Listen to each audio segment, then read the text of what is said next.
नमस्कार दोस्तों। आज हम एक बार फिर पुनः उपस्थित हुए हैं आप लोगों के समक्ष हिंदी साहित्य का भाषा एवं वस्तुनिष्ठ इतिहास सरस्वती पांडे को लेकर के। आज जो हम अध्ययन करेंगे वह सरस्वती पांडे के पेज नंबर 61 से अध्ययन करेंगे। आइए, तो आज एक नया टॉपिक है भाषा विज्ञान। Page number 61। भाषा के मुख्यतः 4 तत्व होते हैं। नंबर 1 है ध्वनि, शब्द, पद, वाक्य और अर्थ। शब्द और पद जो है वह एक ही है। यदि पद को हम वाक्य में लिख देते हैं, शब्द को यदि हम वाक्य में लिख देते हैं तो उसी को पद कहते हैं। इसलिए शब्द जो लिखा है वह कोष्टक में पद भी लिखा हुआ है। आइए देखिए, तो ध्वनि, शब्द, पद, रूप या वाक्य, इसके बाद अर्थ है। ये इसके 4 तत्व हैं। इन 4 तत्वों को ही भाषा विज्ञान के अंतर्गत भाषा विज्ञान का 4 अंग माना जाता है। भाषा के 4 तत्वों की परिभाषा क्या क्या है? उच्चारण की दृष्टि से भाषा की जो लघुत्तम इकाई है वह ध्वनि, यानी जब हम बोलते हैं तो इस समय जो सबसे अगर लघुत्तम इकाई होगी वह ध्वनि होगी। सार्थकता की दृष्टि से अगर देखा जाए तो भाषा की लघुत्तम इकाई शब्द है। ठीक है। भाषा की व्याकरणिक योग्यता प्राप्त लघुत्तम इकाई पद या रूप है। और भाषा की पूर्ण सार्थक इकाई को हम लोग क्या कहते हैं? वाक्य कहते हैं। ठीक है। अब देखिए ध्वनि विज्ञान क्या है। ध्वनि विज्ञान, अब इसमें के जो ध्वनि, शब्द, वाक्य और अर्थ आपने देखा, वो अब एक एक करके उनको हम अध्ययन करेंगे। तो क्या है ध्वनि विज्ञान? आइए देखते हैं कि ध्वनि विज्ञान क्या है। ठीक है। ध्वनि विज्ञान, ध्वनि को हम स्वनिम भी कहते हैं या फोनिम इंग्लिश में है। स्वनिम शब्द संस्कृत के स्वर्ण धातु से बना है जिसका अर्थ होता है ध्वनि। ध्वनि के 3 पक्ष होते हैं: उत्पादन, संवहन और ग्रहण। ध्वनि का उत्पादन कहाँ से होता है? वाग इंद्रियों, यानी जो मुख होता है उससे होता है। और उसका संवहन जो है वायु तरंगी कार्य करती है। और ग्रहण की क्रिया कर्ण यानी कान द्वारा होती है। ठीक है। ध्वनि गुण 4 माने गए हैं: मात्रा, स्वर, आघात, वृत्ति। ध्वनि गुण को ध्वनि गुण को ध्वनिलक्षण, रागी तत्व, अखंड ध्वनि, रागी आदि कहते हैं। मानस्वर की कल्पना अमेरिका के प्रोफेसर डेनियल ने सन 1953 ईस्वी में की थी। इसे कार्डिनल वॉमिल भी कहते हैं। मानस्वरों की संख्या 8 है जो किसी भाषा विशेष से संबद्ध न होकर के एक काल्पनिक स्वर है। जीभ की स्थिति, होंठ की आकृति एवं मुख विवर के आधार पर मानस्वरों का वर्गीकरण निम्न ढंग से किया गया है।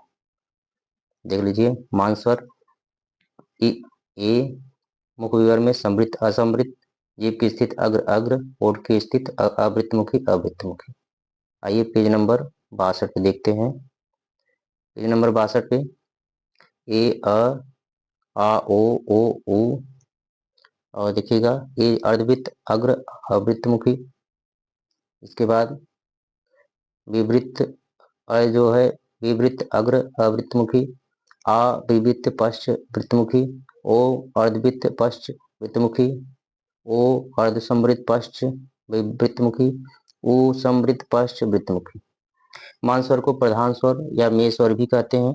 गौण मानस्वरों की संख्या 7 होती है। स्वनिम को ध्वनिग्राम भी कहा जाता है जो अंग्रेजी के फोनिम का रूपांतर है, किंतु भारत सरकार के पारिभाषिक एवं तकनीकी शब्दावली आयोग ने फोनिम का हिंदी अनुवाद स्वनिम माना है। ठीक है। आगे देखते हैं। स्वनिम के दो भेद होते हैं: खंड और खंडेतर।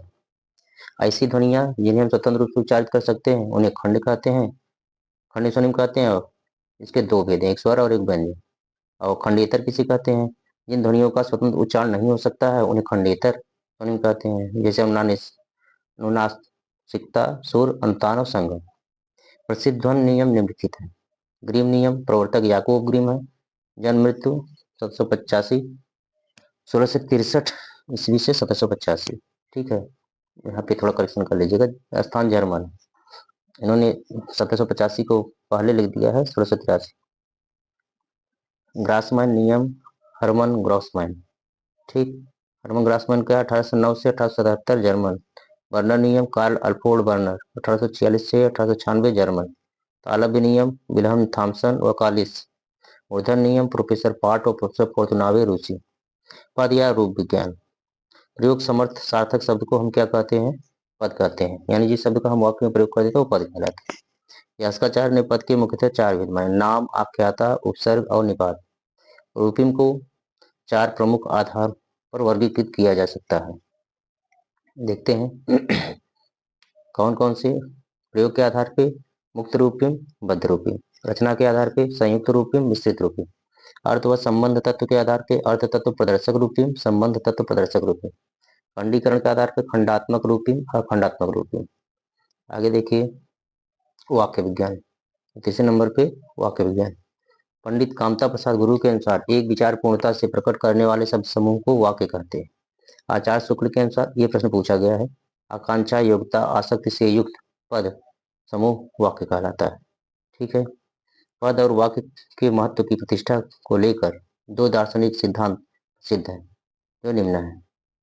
एक है अभिनतवाद या पदवाद कहते हैं, प्रवर्तक है कुमारिल भट्ट और कथन है अभिहितानाम पदार्थानाम अन्वय।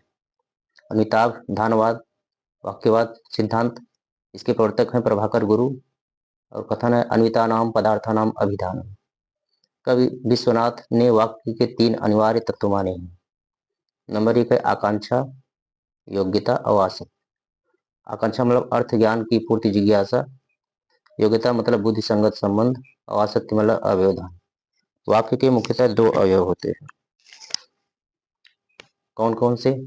उद्देश्य और विधेय। विभिन्न आधारों पर वाक्य के भेद आग्रह। ये टॉपिक इंपॉर्टेंट है कि वाक्य अर्थ के आधार पर कितने प्रकार के होते हैं। ठीक है। तो अर्थ के आधार पर ये 8 प्रकार के होते हैं। विधान सूचक, निषेध सूचक, आज्ञा सूचक, प्रश्न सूचक, विस्मय, संदेह, इच्छा, संकेत। क्रिया के आधार पर 2, क्रिया युक्त, क्रिया विहीन। ठीक है। रचना के आधार पर 3 प्रकार के होते हैं। वाक्य सरल वाक्य, मिश्र वाक्य, संयुक्त वाक्य। शैली के आधार 3, शिथिल, समकृत, आवर्तक। आकृति के आधार 2, योगात्मक,